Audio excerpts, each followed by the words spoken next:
All right, I've got 6:31. We'll go ahead and call the meeting to order. First thing that we need to do is have a public hearing. Do we have a blurb on that? I didn't prepare anything. Awesome. Okay, so not that there's many members of the public here, but I'll go ahead and read this anyway. The hearing is to see if we should spend $41,304.35 from the Hill School Addition and Renovation Capital Reserve Fund for the master plan study, and to withdraw $9,752.12 from the Equipment Installation and Labor Expendable Trust Fund for the purpose of purchasing switches for cameras at Pembroke Hill, Three Rivers School, and Pembroke Academy. So we'll open the public hearing at, I'm guessing, 6:32. Yep. Do we have to keep this open for a certain number of minutes? Okay. So if anybody here wants to say anything.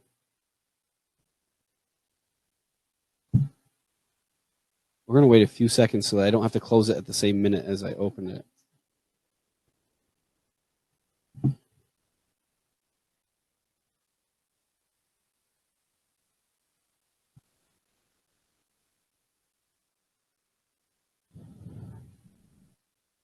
Sure.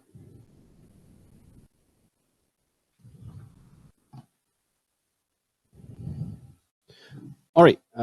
If there's no objections, we'll go ahead and close the public hearing at 6:33. And if anyone would like to make a motion on either of these items, they may.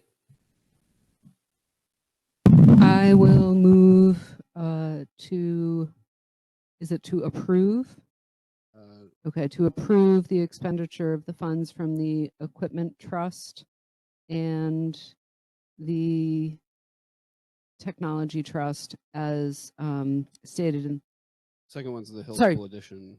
Here, you want this? Yeah, that would be very helpful. I was going from the minutes. I was going from the minutes last time. I'd like to make a motion to approve withdrawing $41,304.35 from the Hill School Addition and Renovation Capital Reserve Fund for the master plan study, and withdrawing $9,752.12 from the Equipment Installation and Labor Expendable Trust Fund for the purpose of purchasing switches for cameras at Pembroke Hill, Three River School, and Pembroke Academy. Is there a second? I'll second it. All right, is there any discussion? We talked about it before.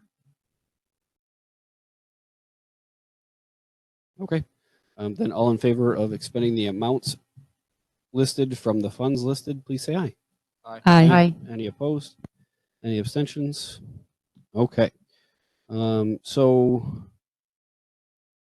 we're going to do a little bit of agenda review right now.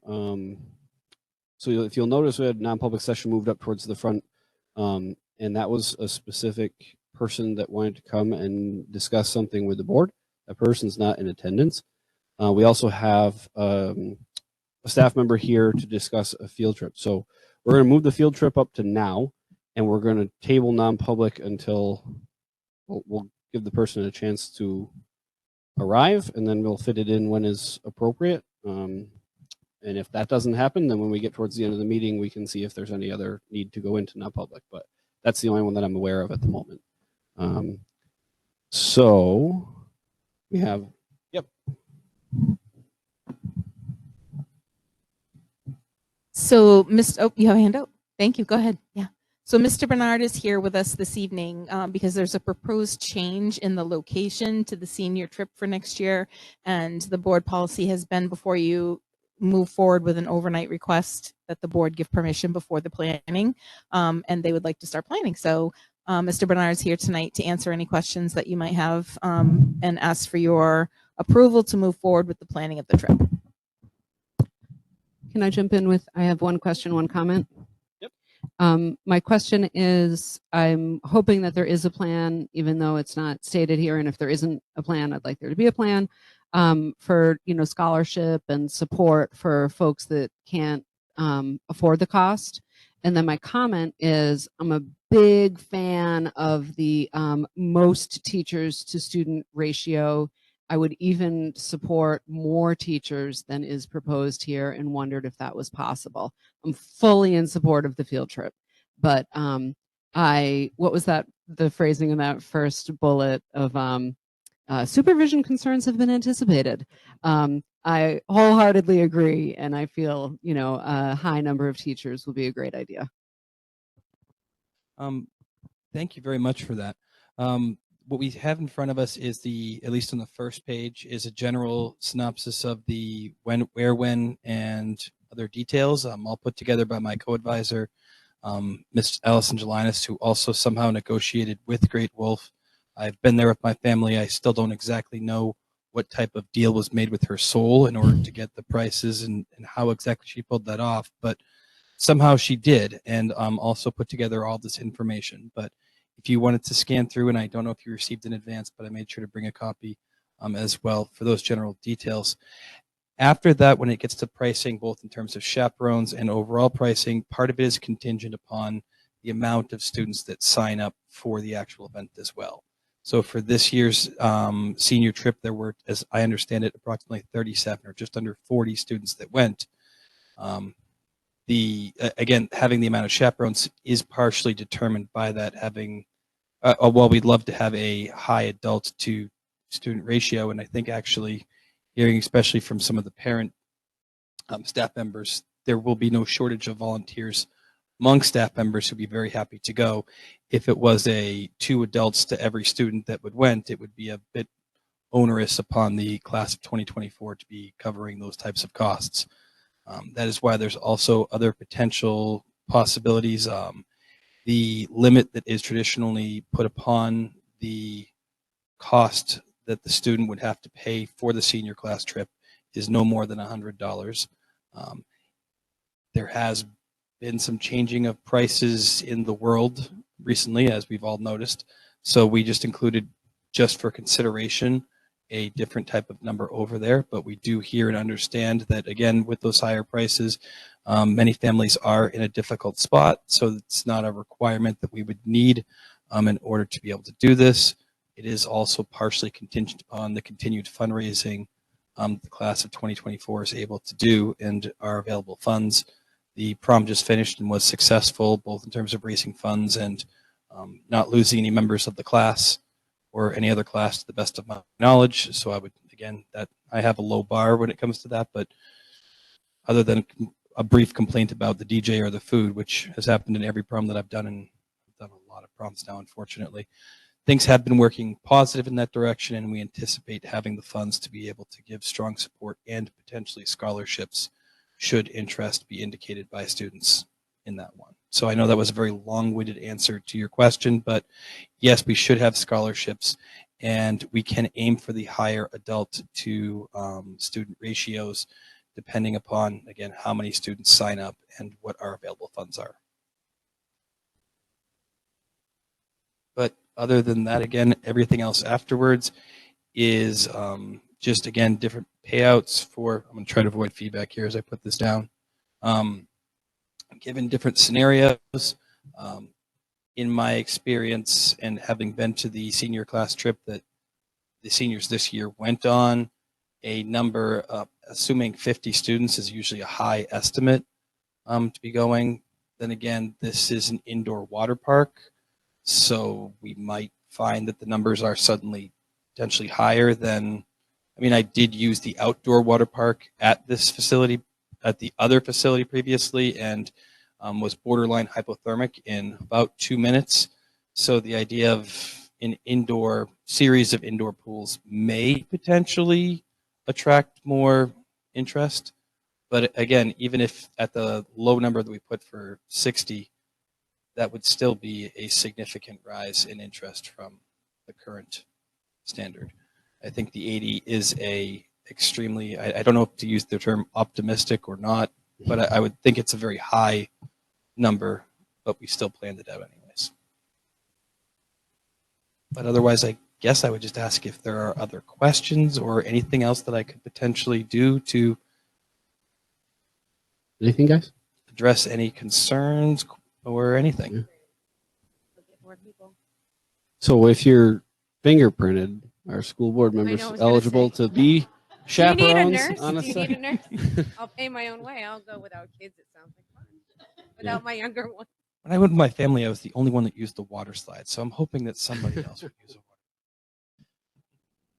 water. So we basically tonight we just need okay to keep moving forward and Yes, I'm going to answer your question first, though. You just Sure. brought that up, and I don't know if we've ever discussed this with the new board members, but any board member that wants to be fingerprinted is welcome to do so, and I can get you the instructions. And that does give you the opportunity if you ever want to be in our schools or do a school activity, then you won't have to worry about that piece. And as long as you're on the board every year, you only have to do it once. So yes, we would be looking for approval for them to move forward with this trip. Through consensus or a motion? Okay, I'll make a motion to continue to move forward with this trip. Second. any other discussion? I guess I would just echo what Amy said, just keep in mind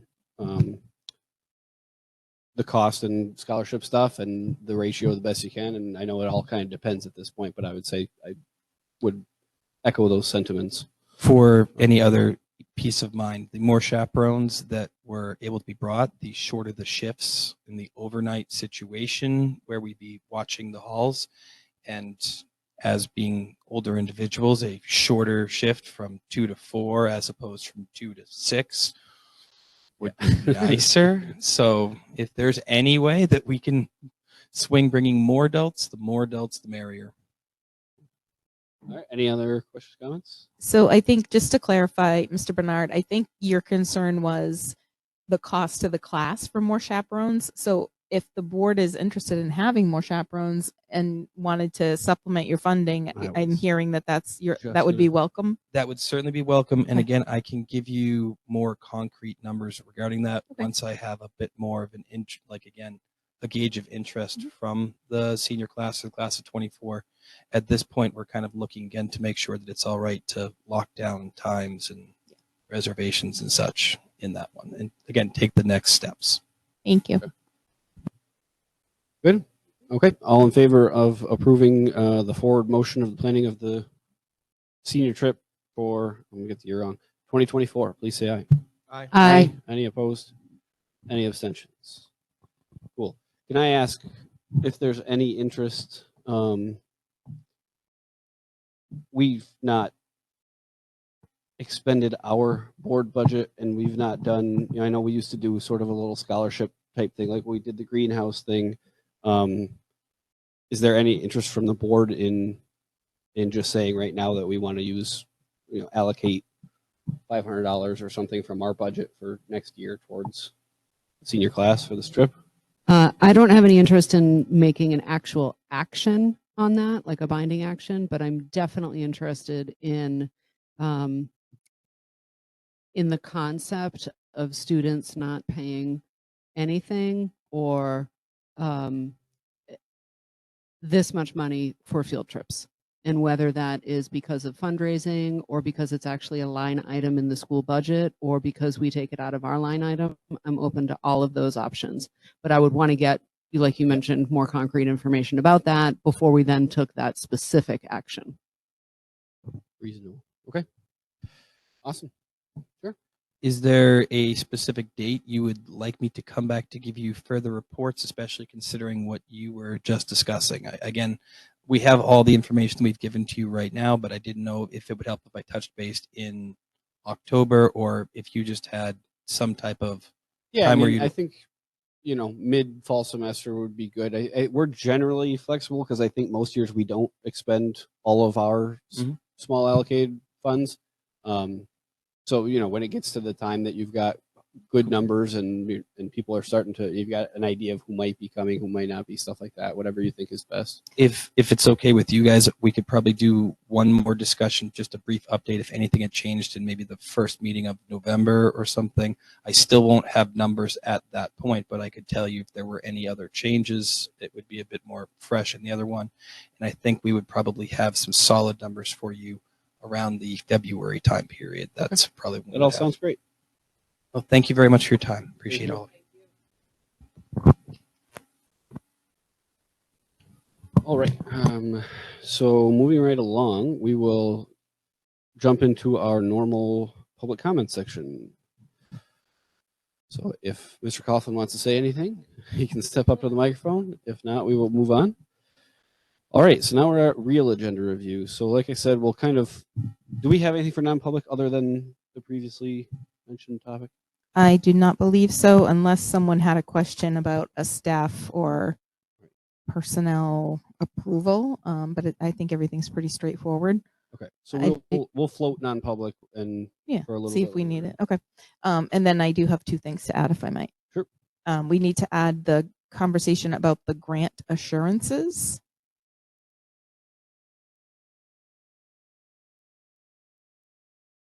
Okay. And then transportation. Is that this? Amy, can you bring up your stuff at that same? Yep. Okay. I think it's, Yeah. I think they're two subtopics. Yes. Yep. Mhm. So I added something. So I think we can keep A through D under number 10 as is. E, I added one.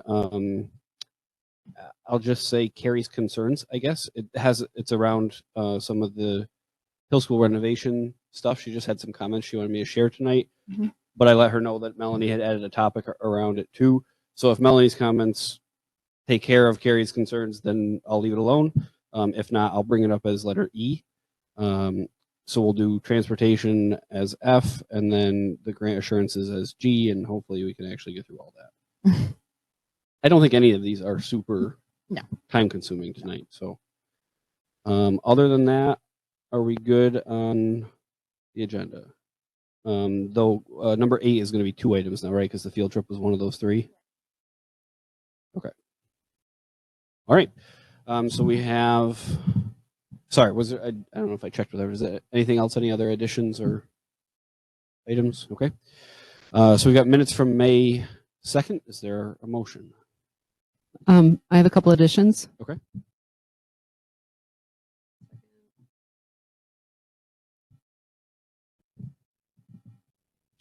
I had emailed Sandy my super long notes about the goals, and there were just 3 things that didn't make it into the meeting.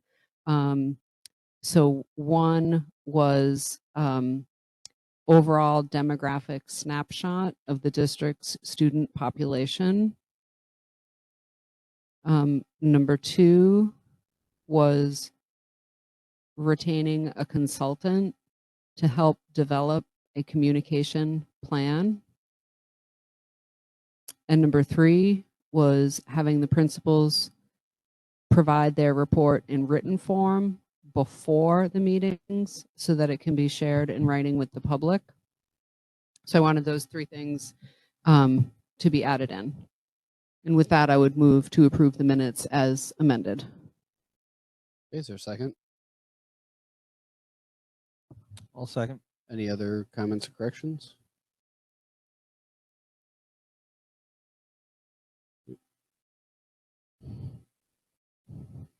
Okay. Then there's a motion to approve the minutes of May 2nd as amended. All in favor, please say aye. Aye. Aye. Any Aye. opposed? Any abstentions? All right. We don't have a student senate rep tonight. We've got Mr. Coughlin though. Good evening. So I'm happy to report the facilities team has survived another school year at this point in time. We can see the end in sight, and everybody's been very busy supporting the end of the year activities in all the schools, and we're just ready to get going with all the summer work and all that prep that's taken place and finishing the school year off strong. With that, I'd like to recognize one staff member, David Price. David is currently at the Hill School within our department, and on July 10th, David will hit his 10-year mark with us. So big moment for David. Awesome. Thank you. Any questions for Josh? Alrighty. So we don't have Dan tonight, but we have the others. So we'll start with John and see what's going on at TRS.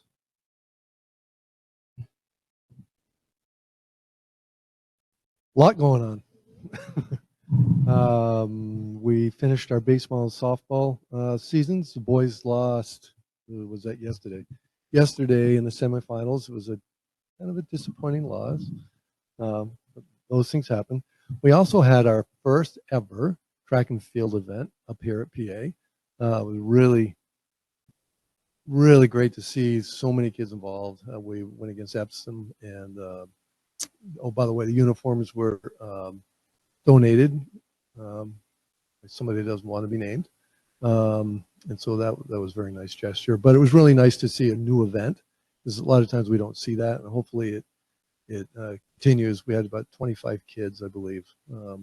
So, and it didn't, I think I've said it before, it didn't seem to affect other activities, which is awesome. Let's see, we had Step Up Day this morning for fourth grade. And as we speak, they are doing the parent night down at Three Rivers for incoming fourth graders. Kind of weird not being there, to be honest with you. Like, I'm not sure what to do about that.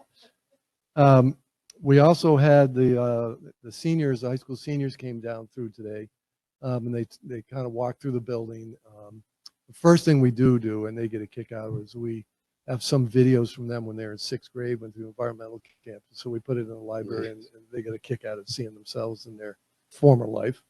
And then they walked through the building, and we had the whole student body in the hallways cheering and clapping for them and made signs. And so I think that's been a hit the last couple of years. That's been really great. Last night we had our concert, our outdoor concert. And it still amazes me how many students we have involved. When we get the whole band together, there was well over 100 kids playing an instrument.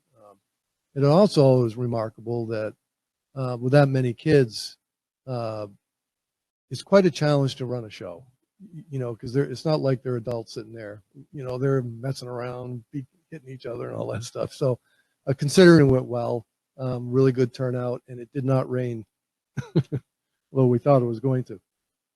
We do have our annual field day that's coming up, which is school-wide, and it's one of the only times that we actually have all grade levels kind of mixed together. So the phys ed department does an amazing job of putting teams together, and it'd be like two kids from 5th, 6th, 7th, and 8th grade all on the same team. And they go through we take over 2 whole fields, there's music playing, we have a dunk tank that I am not getting into this year. Oh, come on. Well, they want me to, but no. Oh, yeah. Have you seen the water in those things? So that's been great. And one last thing I did want to mention, 5th grade science. He's always got something going on, but he brought back, Mr. Wilbrenner brought back his boat project. And so there is a river in the center of his room, really a river. And what do you think it is, Josh? 4 by 15, 20? We do trust him. But the kids, they design these boats, and then he has a fan, and they have to figure out, they race them, and they have to figure out drag, they have to figure out, all that stuff. And so it's really, I don't know how he pulls it off, to be honest with you, but it's pretty amazing to watch. So I think 5th grader having a blast doing that. I think that's it. There's probably more, but I don't remember right now. All right, questions for Mr. Marston? All right. And we'll check on the hill. I did hear about the river. Lot going on, similar to Three Rivers. The grad walk was today, so we had the high schoolers coming in. You can check on Facebook; they posted pictures already. There was a lot of tears. I'm not gonna lie; like the teachers are in tears because they're just all excited, and so it's really fun. And the kids are all want high fives the whole time. And I heard one of the high schooler goes, "There's so many little hands everywhere." Like, yep, welcome to elementary school. So it was really great. They had a lot of fun with that. Our 4th graders were up at TRS. It's always fun to watch them get all excited, and they come back and they're chatting about it, and they're very excited, as Sandy will attest to that. They get nervous, which is normal, but it's just fun to get them up there to have a chance to do that. We also had 6th grade in our building today. Today was a busy day. I know. Yeah. At the same time, our sixth grade book buddies were there for first grade. So it was really, I mean, we had TRS, we had PA. It was like the whole community was there. It was a really fun. It was a really fun day. Um,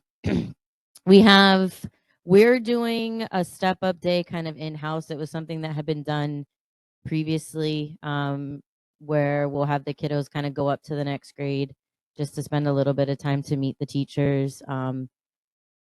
Again, it just gives us like a snapshot and a chance to introduce them. So that'll be something we do on the 15th. It'll just be for a short period of time in the building.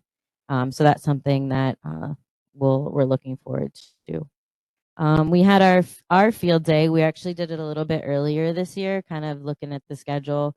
We broke up SAS testing with it, and it actually was interesting just to kind of see how to put that in there. It was a little bit of a release for some kiddos.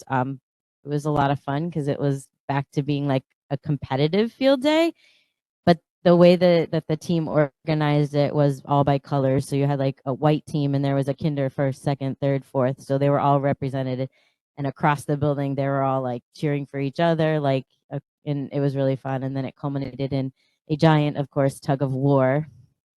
And that was it was fun to watch all of that. So that was, and the teachers did win, but there was a little bit of an unfair advantage that that they gave themselves, which was every teacher got to go against the fourth grader. But it was great. We have our SAS results are coming in, and it's eventually we'll get a chance to kind of talk to you guys about that. But I just really have to shout out its growth in every single area. Third and fourth grade teachers in particular have really worked hard this year on instructional strategies and not show like SAS doesn't have to be this scary, unattainable thing. So it's just been a really cool kind of journey for us to go on, and for them to kind of see that the work that they put in that way does have an outcome that they can kind of celebrate. So growth in all areas, which is really great. The kids are celebrating it too, as far as even just the idea of taking it. And then just kind of the last thing for us, New Hampshire they have their Teacher of the Year awards coming out. We have a finalist that there's about 20 of them in the state right now. Liz Duclos from our school is currently on that finalist list. I think Thibodeau, yep, also is. And I guess the next thing they have to do is a TED Talk style presentation in August, and then they'll kind of go from there. So that's what's Awesome. happening at Hill School. Any questions for Wendy? You're gonna steal what I was gonna say? Probably, okay. so go. No, you can say it. That's all right. Since Dr. Morse isn't here, I just want to make sure we recognize Pembroke Academy. We were there on Saturday evening to celebrate and receive the Eddies for Pembroke Academy, and that was a great night. And they had really nice things to say, and they knocked it out of the park. So I was really proud of them. And you see Dan, congratulate him again, please. Mr. Coughlin and I rocked the photo booth because we were forced to. All right. Great. Any other questions for the principals? Okay, then we'll move on. Gene, SAU or exec?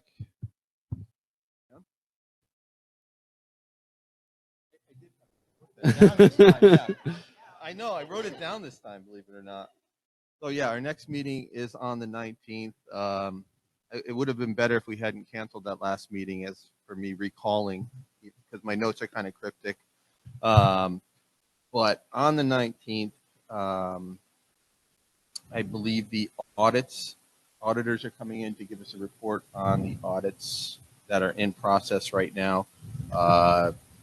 At that point, 3 weeks ago, fiscal year 20 was wrapping up for Pembroke. I don't know its status at this point.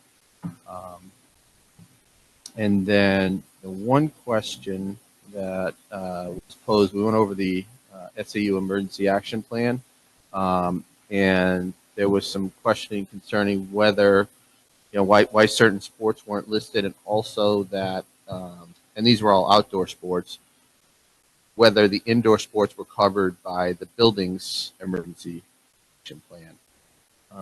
And anything else I'm missing out on there, Patty? Oh, you weren't. That's right. Darn. Those were, I think those were of concern to Pembroke the most were those, the audits. And yeah, there was hiring. Yes, there was hiring at the SAU level for, I believe, mostly the special ed side of it, and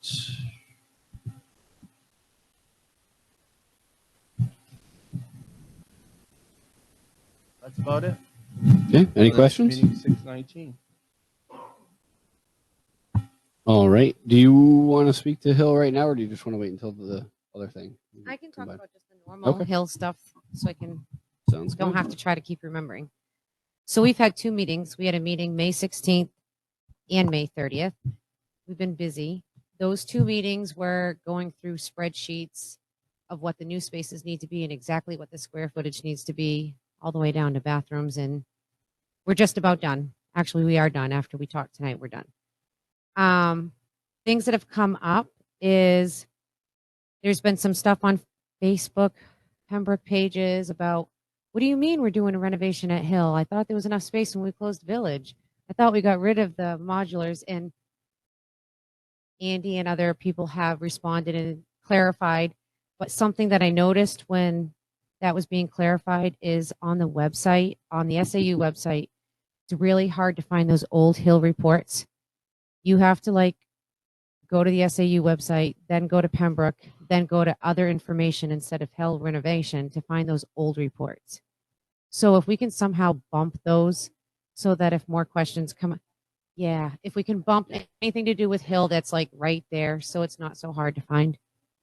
I would say even that should probably be front and center somewhere on the front page of the Hill page, too, but also on the SAU Yeah. page. That way it's just easier when we start to hear this stuff so that we can. Yeah.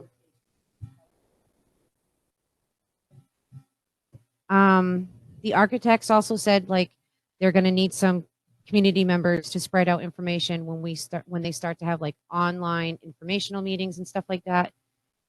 I have found 2 community members that are well connected that are willing to spread all that information. They probably need a little bit more help, but we'll work on it. But that's at least 2. What else have come up?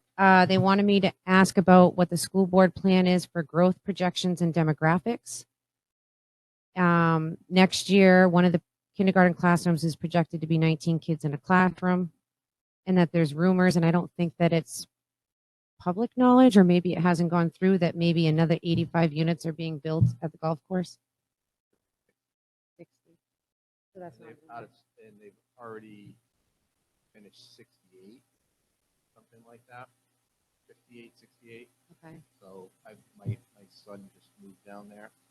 So there are a bunch of kids down there. Yep. Already. So that's going to be, these are those townhouses, quadruplex, whatever they wanted to call them, are essentially 3 bedrooms. So they're not, when I had gone to the meetings initially, and this guy was touting these things as, they're going to be retiree places on the golf course, and it's not that. So this is going to be some heavy pressure on the schools from down there. So that's what was brought up at that, and whether we didn't know if it was really happening and if there was more coming. But one of the kindergarten classrooms is slated to have 19 kids in a classroom. And then that brings up the whole square footage for the state per student. Do we have big enough spaces? So they said, talk to the board about whatever growth projections and demographics we need to arrange. Hopefully you know what that means. We had a demographic study done a few years back from Dennis Myers, and the difficulty with those is really the only thing you can do is go back to the birth records. So we could get you probably someone could do the research and get birth to age 5 in the district now, but it's very difficult to do a demographic study with development and housing the way it is now, and trying to determine movement between the state. It costs a lot of money, and I don't know how much I would trust the results at this point. You can look at the movement rate around the state and say, yes, most young families are moving out of New Hampshire. They're not staying. The population's aging. The enrollment has been declining. But that doesn't take into consideration that you've got a couple of big developments in Pembroke. So the only thing we can do about that is to look at the current birth rate, records at the town for birth through 5, and then they'll come to kindergarten presumably. So it's hard to, some people talk about doing a 40-year demographic study, and I wonder if anybody ever looks back on those and sees how realistic they were. The other thing, as far as Pembroke Pines goes, what you're not seeing right now is the Pembroke Hill development, which is, I think, 52 houses. They're dragging their feet on it, interest rates, costs, all that good stuff. But eventually that's going to turn over, and they're going to build those houses, and those houses are going to have kids in it. So, this is all, there's going to be a lot of heavy pressure, and it's going to fall not only on Hill, but it's also going to work its way up to Three Rivers and to PA eventually. So, yeah, to me, it almost is more valuable in the short term, like between now and when this bond is going to go to the public, to have an official list from the planning board or whoever. That's what I was just thinking. Of the developments that have been approved and the sizes and everything like that. I think that's going to give us a better picture of what might come. And if I can just add too, I think it might be an inaccurate assumption to assume that it's going to be, like childless family moves in, has new children. I know in my Donna Drive neighborhood, new family just moved in, and the kids are going to start in the fall, and it's like a 3rd grader and a 5th grader. It may not necessarily be hitting just starting with a big wave at Hill School and then riding that wave. I think it really is going to be hitting all of the schools.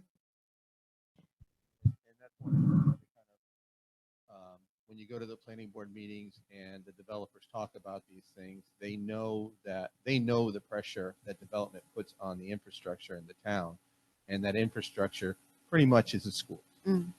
And they downplay that.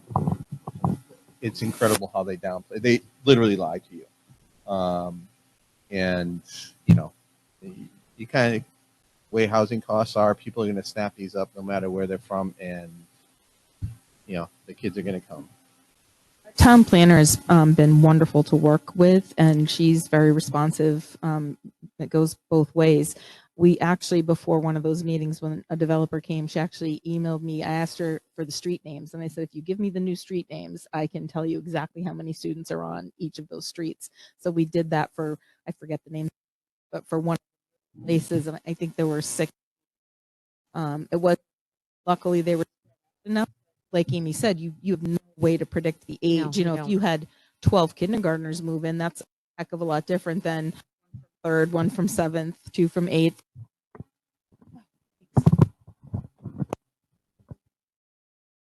So that makes it difficult too. The predictability is not, we can look up, and when I was referring to the birth to 5, we can look up and see who's here now, but we have no way to know when families move in, the age of the students. The only thing else that was discussed was, and I don't know if you can help me with this, but I'll look up the RSA and have more information after. There's some kind of legislation right now that would change, Patty may know, when you can do building, it's going to be like an odd year, even year. There's some kind of legislation for, and it's going to depend on when it hits. They think it's going to go through, but depending on what month it gets approved, it could change things. But he really didn't think it was going to slow anything down with our timing because of based on where we are at. So we didn't really think it was going to affect us, but he just said to watch it. We did schedule meetings for June, July, and August already. We are going to meet through the summer. The next meeting's June 20th at 4. I can do June and I can do August, but there is a July 18th meeting at 1 p.m. And they really do want a school board person to be there, and I'm on vacation that week, so I don't know if somebody's available to take my place. I'm tentatively available. My daughter's got PYL that week, so I know I won't be like gone. But ping me after the June meeting. I will. Yep. Thank you. If it's okay, maybe I'll just read Carrie's email now because it ties into some of what you started with, just so everybody knows. So I can forward this to you, Sandy. First paragraph is just an introduction to me, so I'm going to skip that. She said, as I mentioned, when Allenstown started with the building process, H.L. Turner had their internal PR department start with information sessions for the public about the current status of the buildings the students were in, some of the goals of the new building, question and answer sessions, et cetera, et cetera. I think, and I think I'm editorializing this part. I think this was in response to some of the same Facebook posts that you were talking about. She said, I think we need to request the firm handling our renovation remodel start putting together some information we can share with all the stakeholders in town. I'm afraid if we don't start sharing some positives about the project, the negative hearsay is going to overrun our town. We need to share as much information as possible as soon as possible if we're going to have the bond passed. Maybe a postcard about upcoming Hill Renovation Committee meetings or a few fun facts about the goals for the improvements of Hill. So I don't know if you feel like if the architects are on their way to sort of getting that piece started, the PR stuff. I know you said I you think already so. found some volunteers. Yep, they did. And I think there's planned to have somebody at Old Home Day answering questions, some online question and answer stuff. Definitely getting all the old reports in a good place.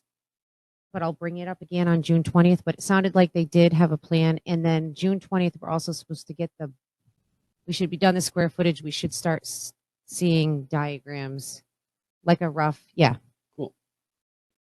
And it's typically when they started the public information sessions, they would have the diagrams to show. And at that time, and they also do a nice job about estimating what the ratings would be in our area. So they might say, if you're applying for building aid, 1 to 10, 10 being the worst, your fire safety panel might be a 10. And they kind of go through each of our systems and let us know where they foresee concerns. So I would suspect that, like you said, you added meetings to get that stuff wrapped up, and then they'll be able to do that.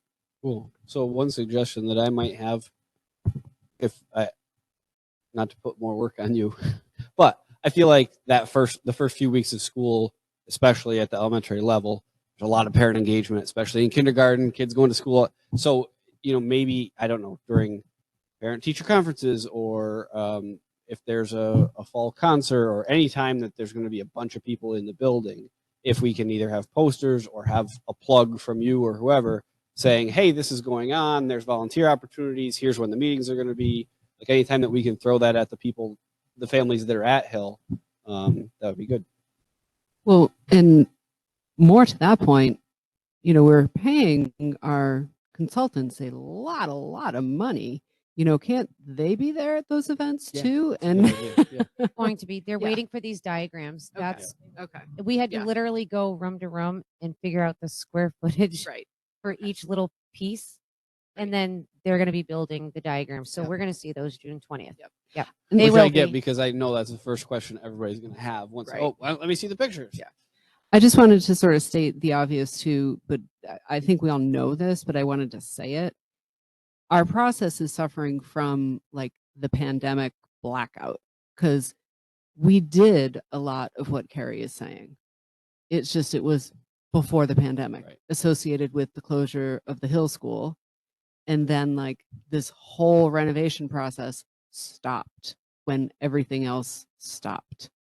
And it suffered from resuming because we were all trying to figure out how to get back to everything else, and that is it's causing us this little hiccup obstacle that we're facing right now. Yeah, it's a good point. I guess I'll just state it for public edification in case anybody goes back and watches the YouTube videos. But it is the case that from the beginning, the citizens committee that Melanie and I were both on before we were on the school board that proposed the decision to close the village school, that proposal, that recommendation at that time included expanding the Hill School. That's been the recommendation all along, that those modules would not stay there any longer than they need to. So just a way of saying none of this is new. That was the intent right from the beginning. But to Amy's point, we had that 2-year black hole where everything went to die. So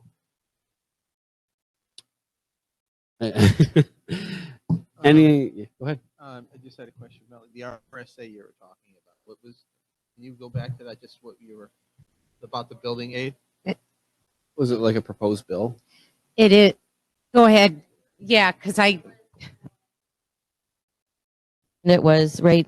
There we go. Right now, you go to apply for state aid, and you have to, and then you go to bond, and you are basically like, we don't know how much money we're gonna get. They're trying to flip the process, so you would know whether you qualified and how much you're getting before it were to go to Oh, that vote. would be good. I think when we looked it up, it's gotten like through the House, it was in the Senate, and so it does have traction. So it could be sooner rather than later. They said that's the thing they're keeping their eye on, that could impact it, but it would impact in a more positive way than it would a negative way, is the overarching Yeah, of what that I would be- got from it. No, yeah, yearly. Yeah. Okay. Yeah, that would be good. yeah, sounds much better. I was like, I don't know. We looked it up. The other, and I don't know if this has gone anywhere yet. I know there was a bill before the House concerning building aid going to private and charter schools. And I don't know if you, Patty, if you know anything about that. Okay. I don't know where it went. So I guess my question is, does that reduce the amount of building aid if it does pass that may be available, or do they assign building aid based on need or? They allocate a certain pool of money for building aid, and then there is an extensive application and scoring rubric that they use, and it all depends on who puts in on any given year and the condition of their facility. So there may be one year when you don't have a chance because there's 3 other schools in front of you that are in far worse condition.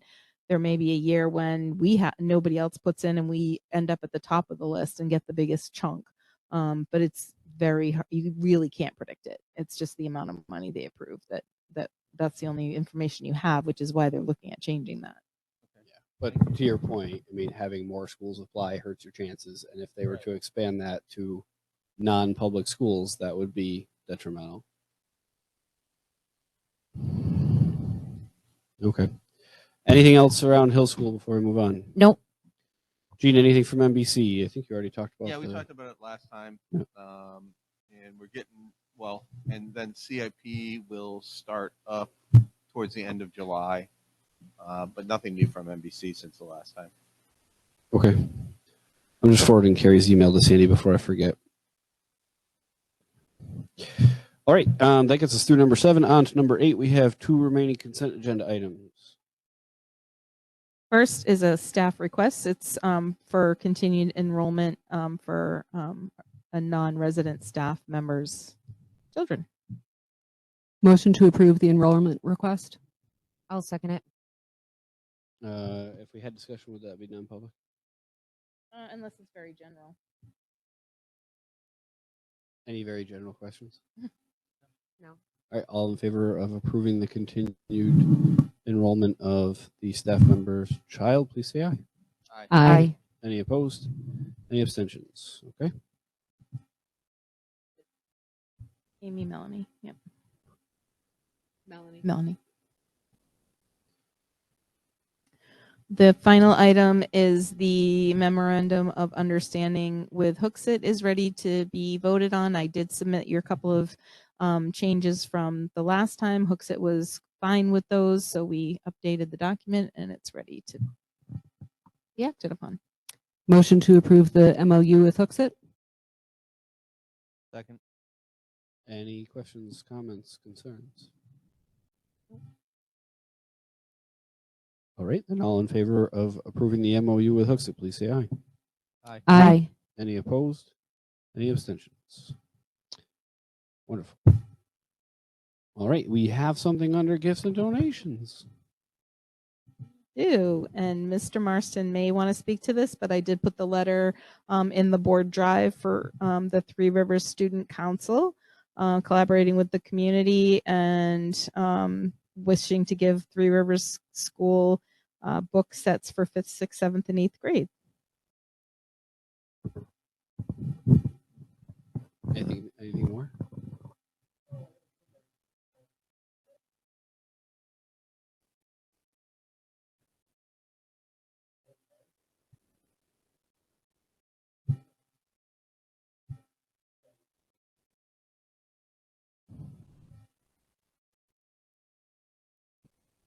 Cool.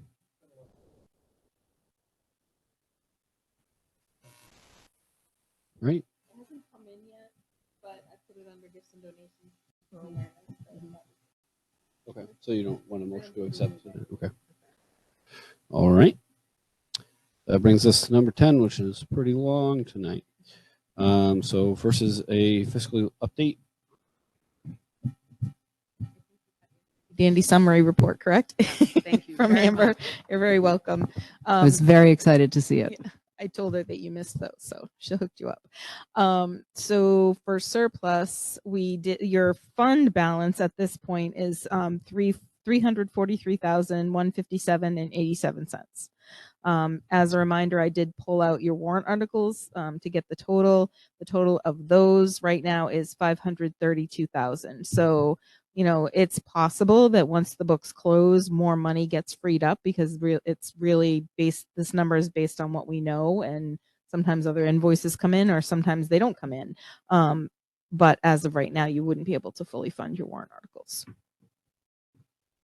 Questions, comments? Okay. All right. We've got Mr. Coughlin and wood chip pricing. Unless Betty's handled no. now.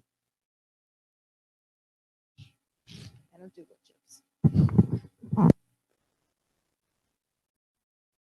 So I recently sent out our wood chip fuel pricing to our local companies that have priced us for the past 10, 12 years. I sent it out to 6 companies. I heard back from 2. I heard back with pricing from 2. I heard back from another 2 that they won't be servicing wood chips or heating wood chips next year.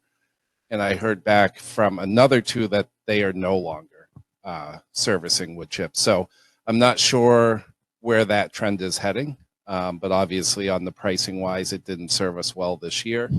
With that, I received 2 prices, one for $60 a ton and the other for $62 a ton. Both came with diesel fuel kickers. The first one kicks in and takes effect after $5 a gallon, and the second one, which was tied with the $62 a ton, kicks in after $4.50 a gallon of diesel. So with that, I would just recommend going with Cuisinart Forest Products out of Henniker. In my time servicing the wood chip plant, we've used them probably 5 or 6 times. They've been very dependent, very loyal, and we obviously have a good established relationship with them. Any questions? Motion to approve Cuisinart Forest Products. Okay. Any other questions, comments? No. Okay. All in favor of approving? I'm not going to try to pronounce it. Cuisinart. I don't pronounce it right either. It's okay. All in favor of approving the recommended vendor for the wood chips, please say aye. Aye. Aye. Any opposed? Any abstentions? All right. Thank you. We have a kiln at TRS. Yes. So as you may or may not know, we had an issue with the kiln, and Josh had quite the amount of water to clean up as a result of that. Josh did share with me the repair costs for the Three Rivers kiln. It's inoperable right now, correct? I think. Yes, it is. Yep. So the repair was $2,301.67. To replace the kiln was $3,797.36. We did not have this in the budget, so we would be looking to use some of the unassigned fund balance. And considering the age of the kiln, I think it is wise and Josh's recommendation that we replace it, and that will take 20 years. You said it would last probably? Yes. It lasts a really long time. It should last 20 or so. The old one, I believe, is quite original to the building. Don't hold me to that. But at this point in time, it is obsolete. And should we fix that, we would run the risk of not being able to continue to fix it. So we'd be chasing our tail at that point.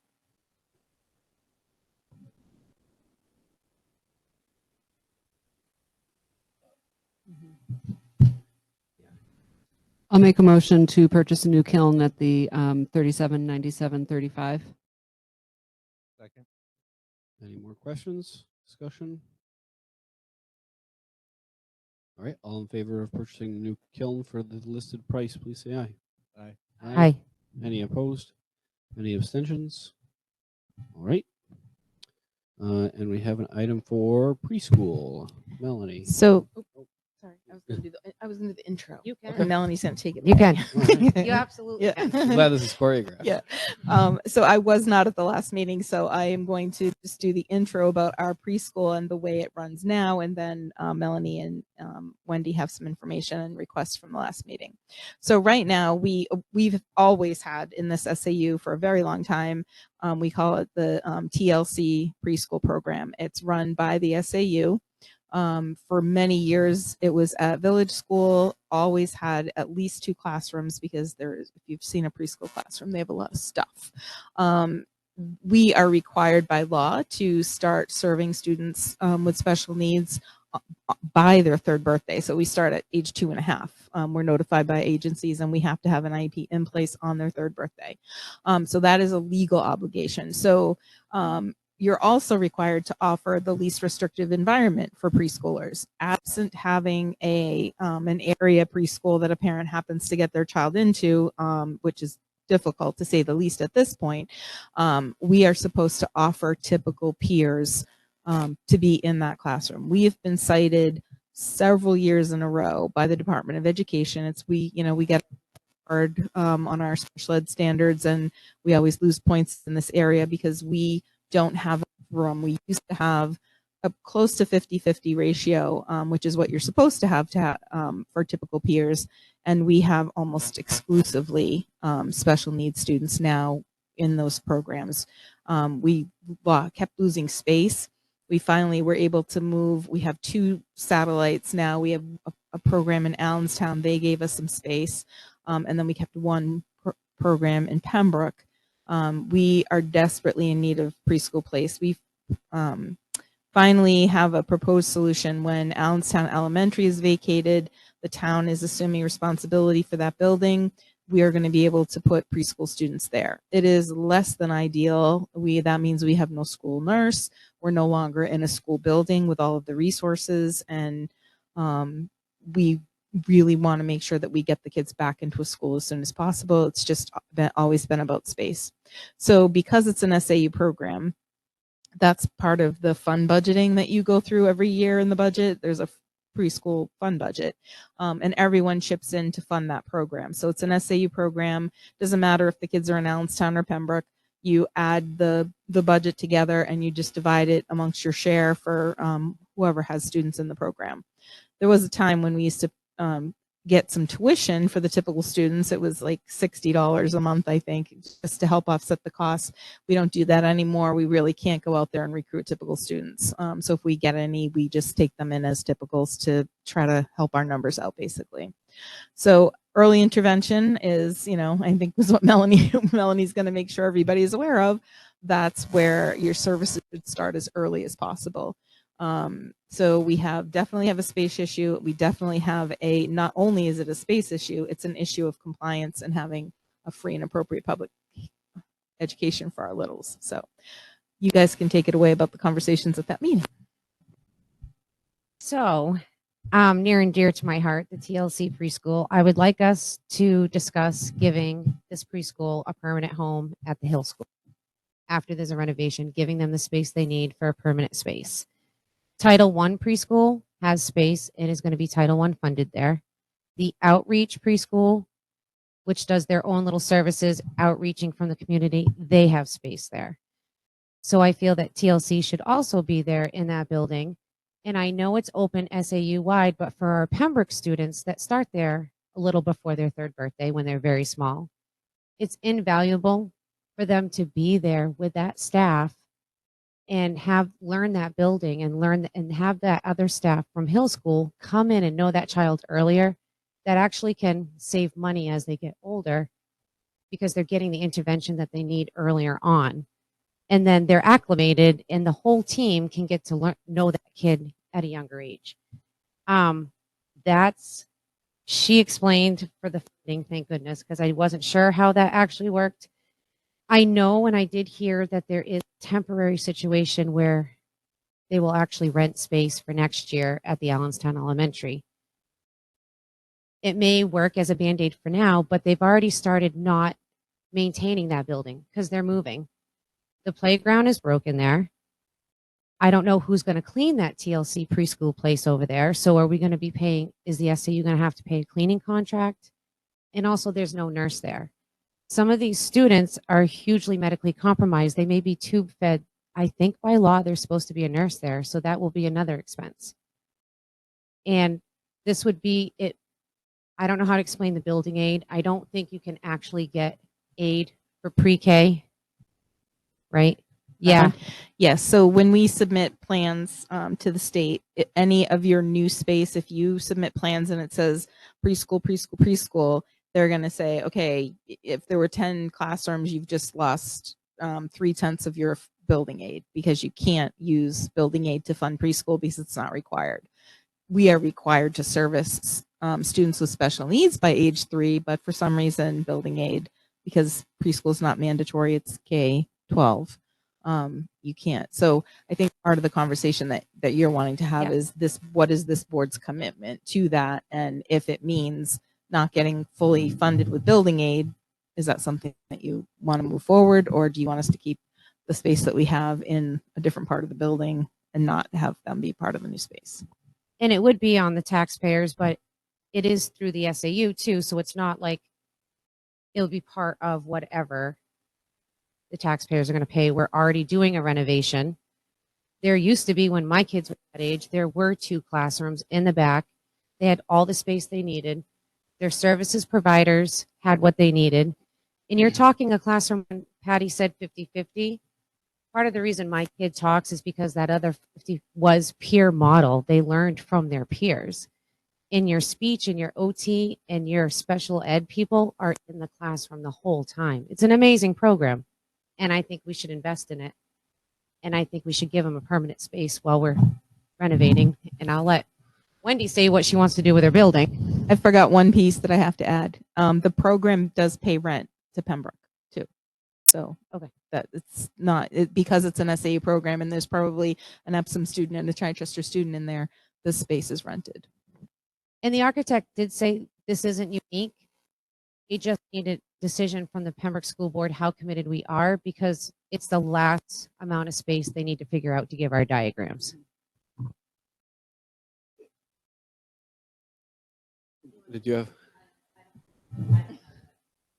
Just so that's TLC, and I mean, I do appreciate having them there. I love having them there. I like having the connection, so we get to know our kiddos. We start having them come into our building. It is huge for our kiddos that need that additional support.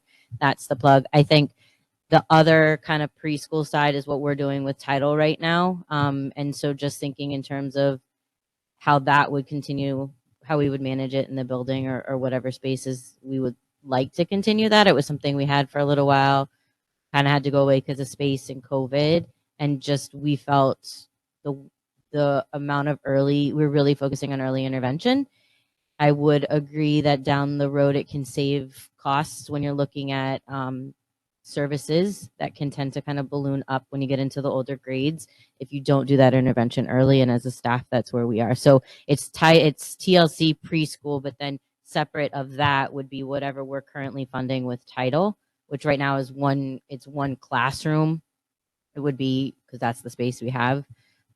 We're able to do 2 staff members with that, capped at 20 kids, and they would be at a half-day program. So that's just what it's looking like for us. I would really hope to consider keeping however we're able to manage that regardless of where we go, because we just feel it's really important. Something Wendy and I talked about this morning.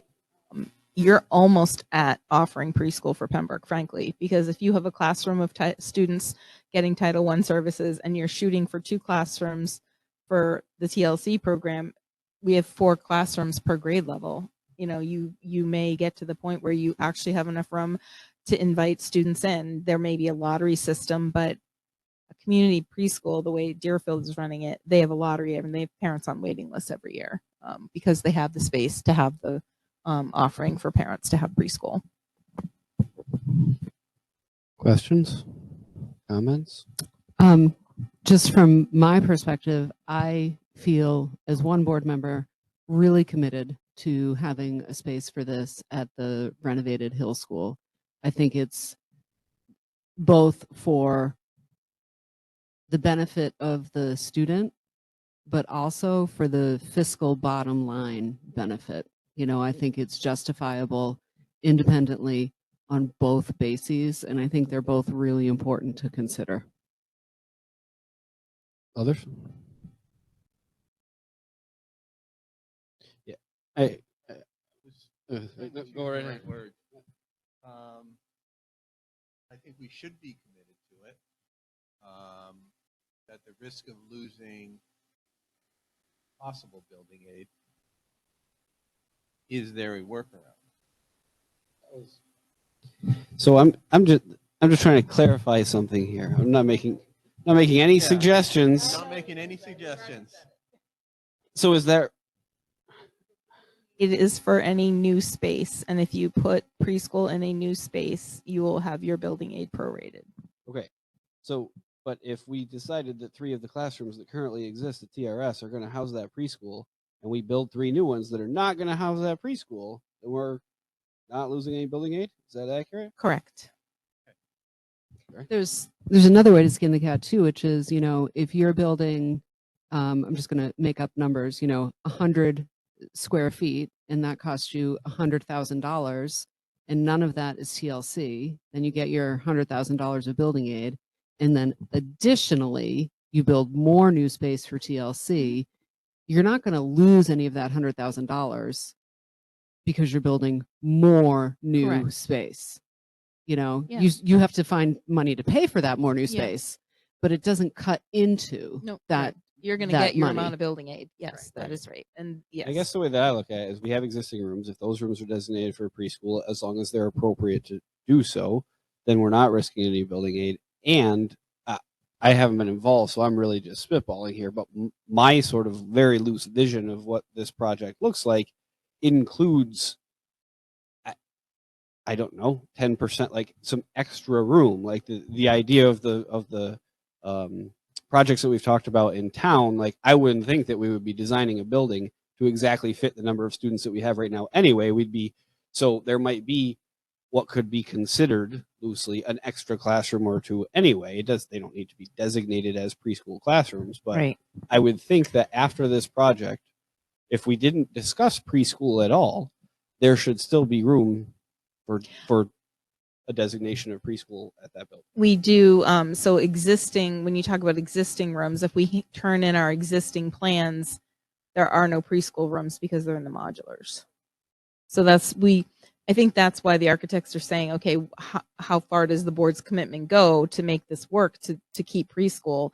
You know, and this is not the point that you're all in with these plans. These are the first round of plans. You know, you could say the board is very committed to having preschool, and then you get the price tag of the building and you say, okay, we're maybe not as committed as we thought we were because this is a, you know, $50 million project and we can't afford that.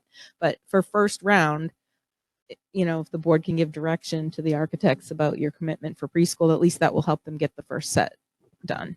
I guess to Andy's point about the 10% extra space, let's call it 350 students at Hill School right now. Is that fair? So, you know, the way it's going, you know, we could be conceivably, you know, in the next couple of years, filling out that 10% and possibly 20% of that space. So, I mean, if you base it on the actual student body right now, that 20% or 10%, however larger population is currently, is going to be wiped out. So, I mean, I guess, how much bigger are we making Hill School? You know, that's probably a valley. I mean, conceivably, if you're looking, you know, for a 30-year, you know, PRS is 30 years now or so, right in that area. I think, Yeah. So, I mean, we got to be looking 30 years down the road and not they are. now. I would say overall, like at first, they are looking at that. So they're considering like if our enrollment to work to increase in each grade level. they're taking a look at that. They're looking at special education needs, making sure we have all of those, right sizing classrooms. I think the initial, when you get it, they took all of that into account. And that's what we were going through last week, was just looking at like that idea of, if our enrollment goes up to where we would have to increase every grade level, because we've been there before, every grade level had 5, and then the support spaces that we would need, and the gym and all of that, they are taking a look into all that. So I think what would happen, like, is if we currently use that space and then you would have to balloon up again, you would lose like the preschool later on if you don't take it into account now. Yeah, because you wouldn't be able to, if your enrollment increased that much, you'd have to lose some. I mean, since the time I've been here, and the population of the town has increased probably 1,500, 2,000 people, and that's in 30 years. So I'm just talking right now. But, you know, I mean, conceivably, I'd want a school that was 50% bigger than it is right now. You know, and It's okay. pretty accurate. Okay. Yeah, well, I mean, it makes sense because we're oversized for it right now. We have modulars and we still don't have enough space. So what, I mean, today, to be comfortable, you'd need 120% of the space that you actually have. So then if you're looking ahead, then yeah, 150 doesn't seem unreasonable at all. Right. Right. Right. Right. Yeah, that's I never heard gym that. cafeteria. Yeah. Yeah. Cafegimatorium, whichever way you want to go. So I mean, I think I think that's all they really Yeah, needed was our commitment, because it came up and it was the last thing, and they're like, "Well, is it going to be housed here? Are they staying here?" yeah, sounds like initial. Allenstown didn't take them, but if you think about it, that was a little different. They were building a brand new building, complete. I mean, are we all in agreement that the current recommendation of the board is that the intention is to include those classrooms? You can. Thank you. And in 30 years, we might have to revisit this. I'll still be. No, I won't. All right. Yeah. Okay. I hope in 30 years we have to. Yeah, 30 years. All right. So we already took care of Carrie's concern, so we'll move to the transportation item. Yeah. Great. So I did put something in the drive, but I did add 2 things today. I apologize for late additions, but sometimes it can't be avoided. So we only received 1 bid from our current transportation provider, which I know that is extremely shocking. And then we only received 1 bid from our special education transportation provider, which again could be expected. So I'll do the special ed because that's quicker and easier. So the special education pricing is shown. There's 3 years of pricing. And then I think it doesn't go up a whole lot. AM, PM, vehicle base rate, 23, 24 is 420, then it goes to 441, and then it goes to 463.05. So you can see the grid for yourself. It's legally required. It's the only provider we have.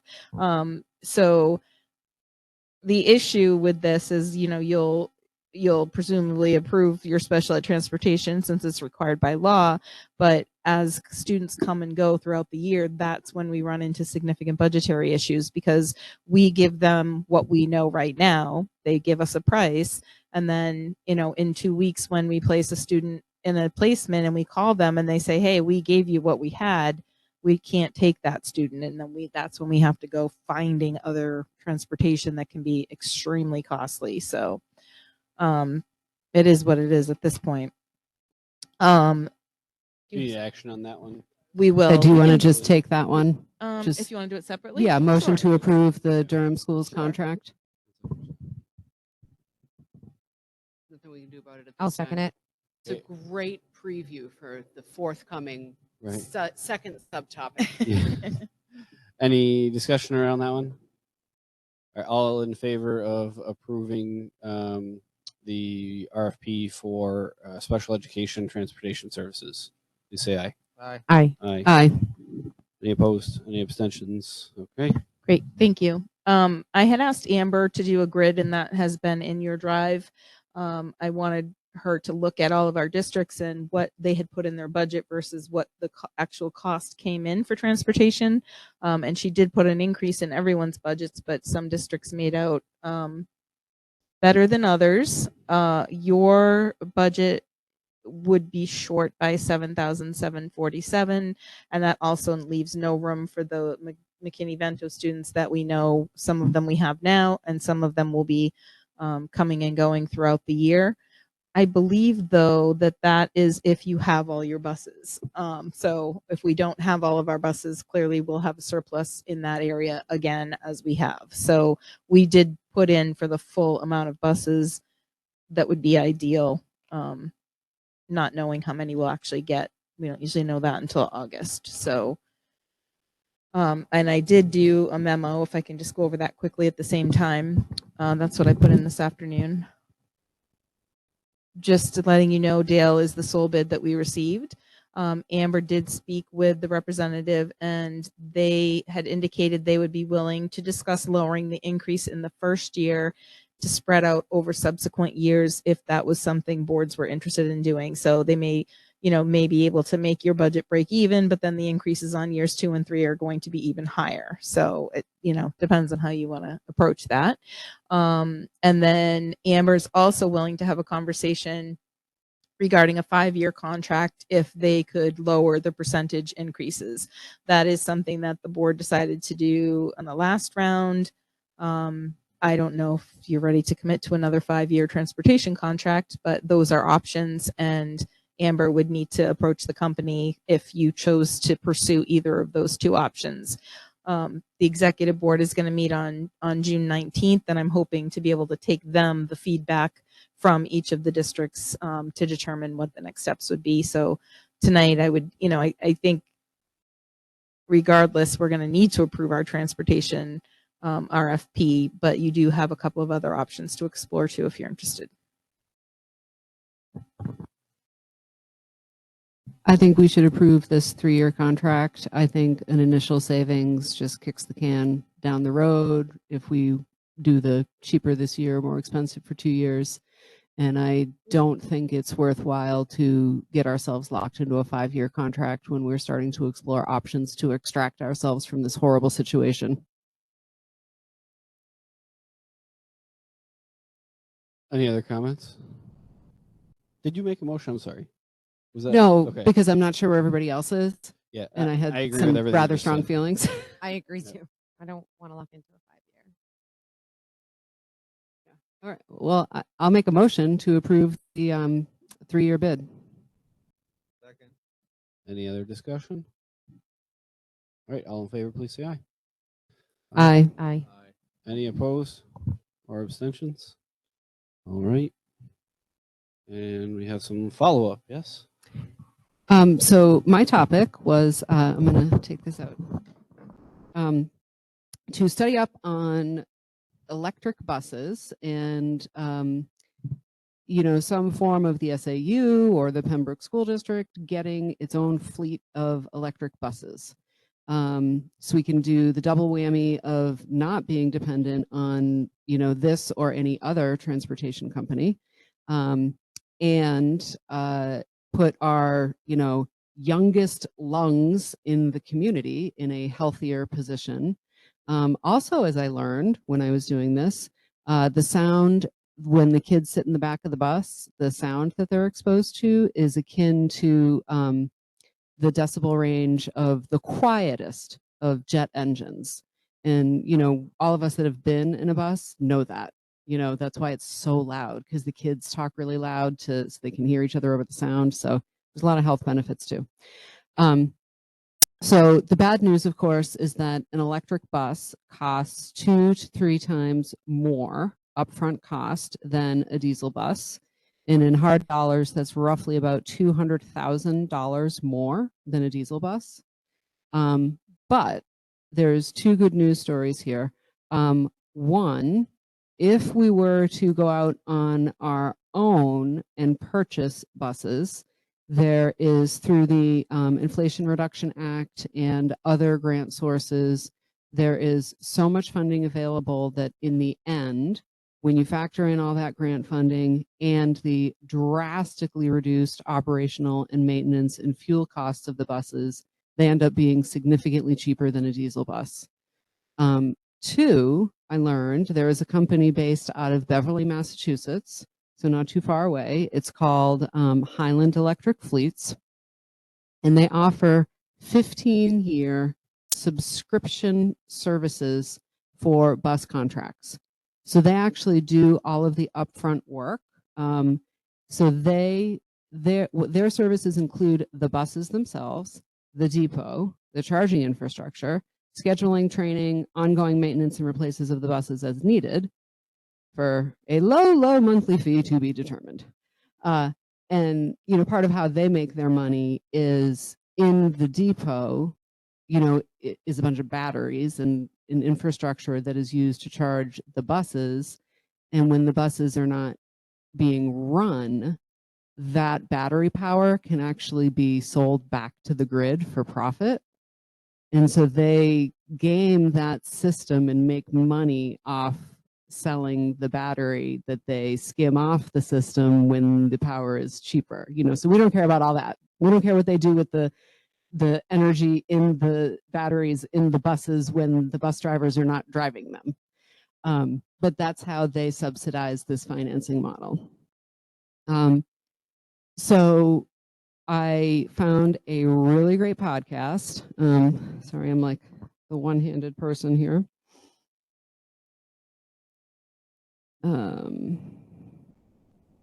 Oh, actually, I closed the window, but it's a podcast called The Volt. And if anybody wants me to, or maybe, you know what, I'll send you the link, Sandy, and then you can put the link directly in the minutes.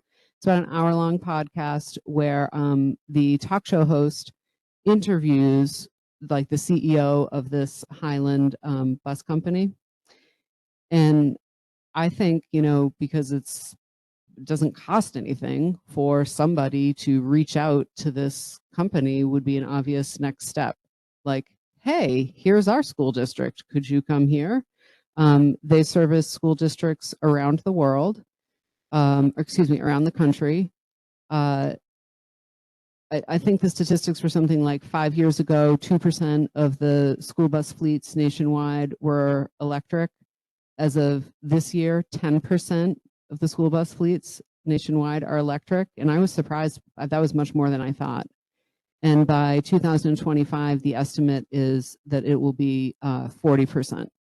And they actually are in a contract in some town, I can't remember the name, in Alaska. So just to put to bed the, well, this won't work in cold areas, thought that sometimes people have. So that's what I have to report out from my homework assignment. The end. Questions, comments? I think that's the same one that I found a while back. I wouldn't swear to it, but I loved the idea. I know that Zach from Deerfield has a vested interest in this topic, and by vested I mean he just hates it. So maybe we should think about getting on the agenda for the 19th and seeing if there's any interest. I mean, I'd love to this be an SAU thing rather than a Pembroke thing. I could be wrong. If I recall when I was reading their stuff, if in fact it is the same one, you do have to provide a place for the depot. And I had some very initial conversations with Zach about this back then. And apparently Deerfield owns some land somewhere that they're not doing anything with. And he thought that there's enough hatred out there for the transportation situation that they would be willing to Hand it over. So Yeah. I mean, I definitely think it's worth at least doing the due diligence on it. What can it hurt? And I mean, something's got to give. We can't be beholden to one company that can set whatever rates that they want. And it's just provide horrible service. Yeah.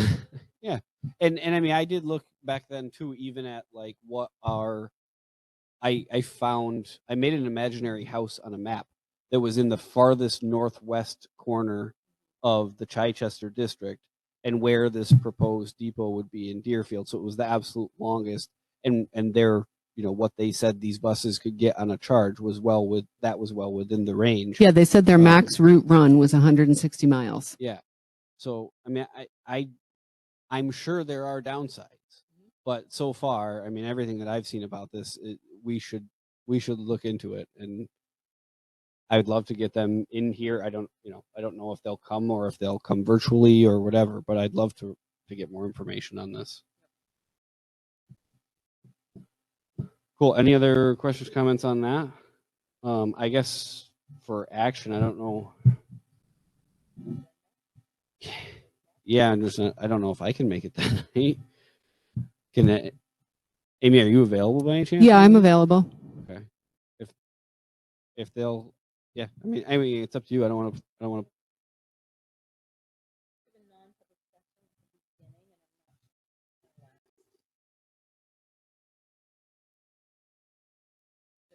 Well, I can write something up and send it along, and I wonder if it would just be more helpful. It's funny, Andy, actually, you and I were talking about like not having meetings for the sake of having meetings. It might be premature to have a meeting on this with SAU wide, because we might have a preliminary conversation with this company and they're like, no, there's like 3 clear reasons why this wouldn't work for you. Sure. So I'd be happy to just pick up the phone and call this company. Obviously, no binding commitments or anything, but just start telling them about the district. Like, here's where we are. Here are the communities, blah, blah, blah, blah, blah. Like, what can you do for us? Will you come to an SAU meeting? Will you, like, how do we get started? And figure that out and report back to this board. But also at the same time, just do a little FYI write-up that can be circulated to the exec committee. Yeah, that all sounds great. Okay. Okay. That brings us to policy. Actually making decent time. So for the policies, I'll go through each one and then we can take any action. I would be looking for approval of the DIA fund balance policy, because that's something that we need for the auditors, and that language has been submitted and approved.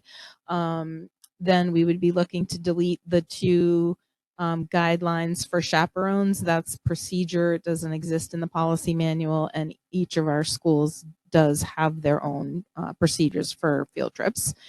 And then the last one, I did get word from, it's only on the second reading, but Karen and Jess Bickford both looked at this and felt like this sample policy did reflect the most recent, I don't know, say rules or whatever for alternative diplomas. So, and I figured you looked at that one too.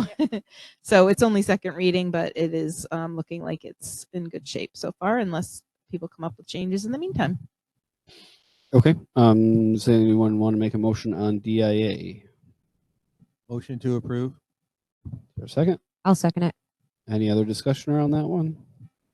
We've kind of done it. All right, then all in favor of approving policy DIA, please say aye. Aye. Aye. Any opposed? Any abstentions? Great. And is there a motion around IJOA-A and IJOA-B?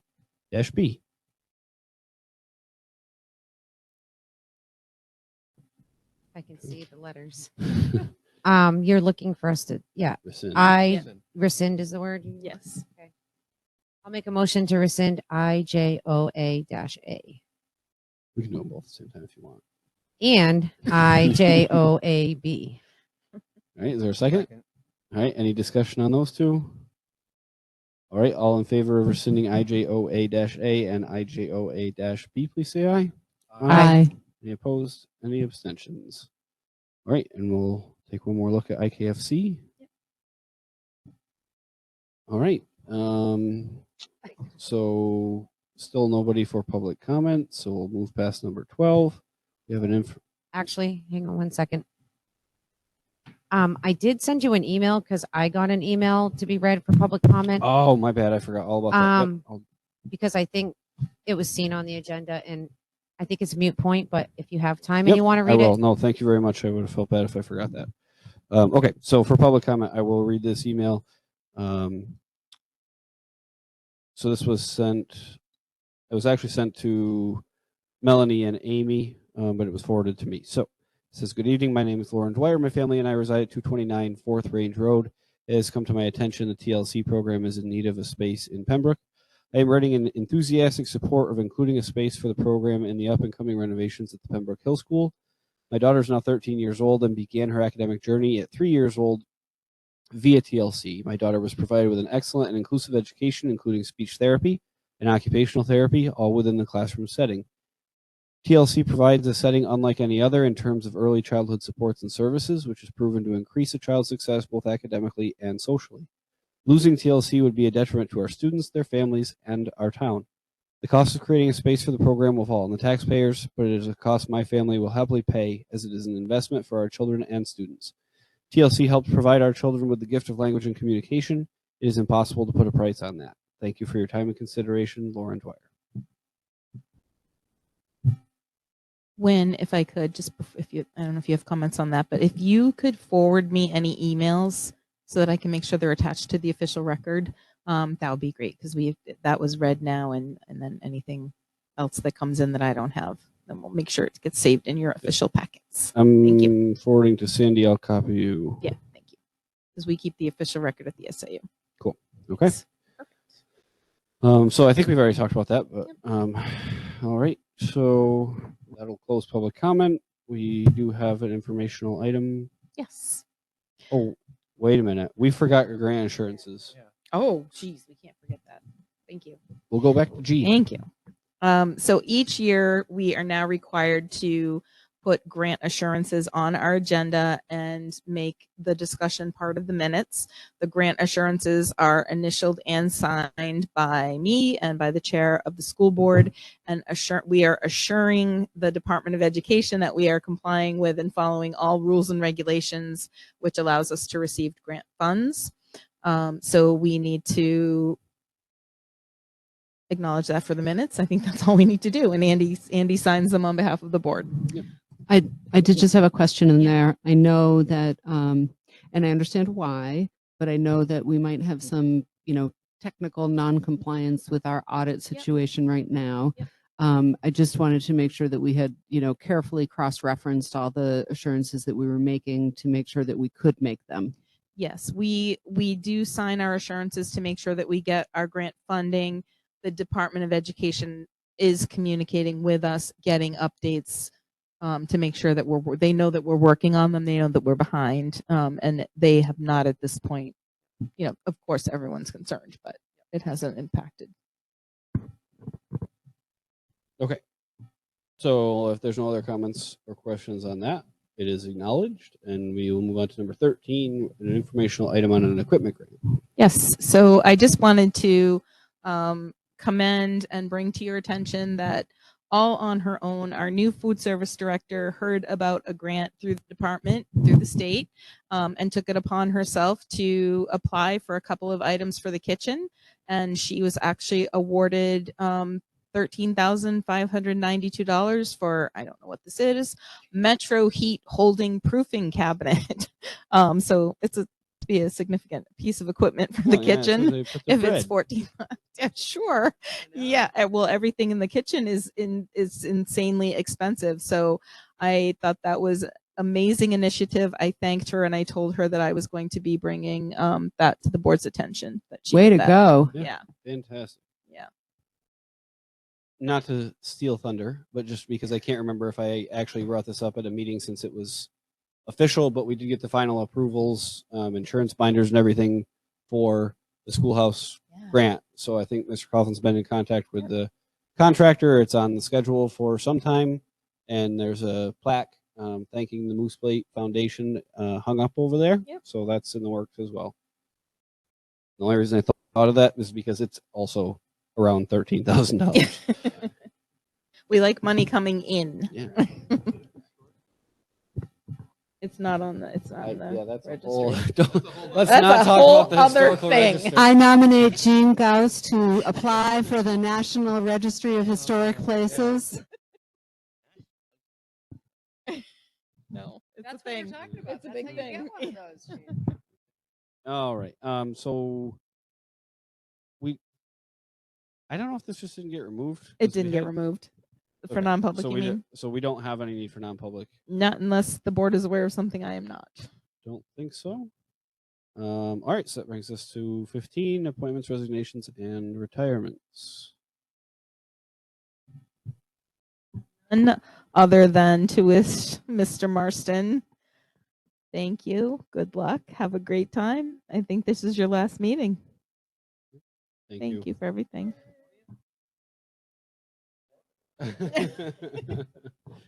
He'll be in Bermuda shorts. Yeah.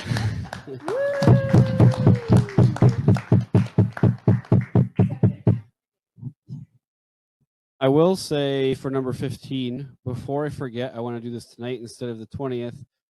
I would like to make a motion that we bestow upon Patty the authority to hire without approval from the board from the date of our final meeting of the year, whenever that happens to be, until the date of our first meeting of the next school year, whenever that happens to be. Second. All right, discussion. Teachers? Yeah. I know. Okay. Staff? Yeah. Okay. All right, all in favor, please say aye. Aye. Any opposed? Any abstentions? I think we almost forgot that one year, so now I try to get it done in Yeah. the meeting before the last one. Yeah. Okay. If there is nothing else, I'll accept the motion to adjourn. Motion to adjourn. For a second. I'll second it. All right. And before we finish, I'll just note that we do have a meeting scheduled for June 20th at 6:30, which is a little out of the ordinary. You don't usually do one after school ends. But we'll follow up on a couple of these things, get that last policy done, and hopefully. Yeah, but we're not going to meet again for a while, so we can bang it out.